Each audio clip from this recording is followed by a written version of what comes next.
अस्सलाम वालेकुम स्टूडेंट्स, क्या हाल चाल। उम्मीद करता हूँ कि आप सब लोग खैरियत से होंगे। आज का जो पेपर है वो है कंप्यूटर साइंस का 9 क्लास का ग्रुप 1 का और बोर्ड है गुजरांवाला का, जिसमें MCQs दिए गए हैं। MCQs जो बहुत अहम है, आपने इसमें से कोई भी मिस नहीं करना, अच्छे तरीके से इसकी तैयारी करनी है। 10 नंबर के MCQs हैं बस, और ये 10 नंबर बहुत ज़्यादा अहम है। आपने अच्छे तरीके से इसकी तैयारी करनी है।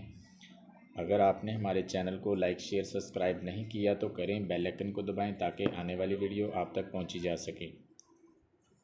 सबसे पहले MCQs देखें, दूसरा देखें, तीसरा देखें, चौथा देखें, पांचवा देखें, छठा देखें, सातवां देखें, आठवां देखें, नौवां देखें, 10वां देखें।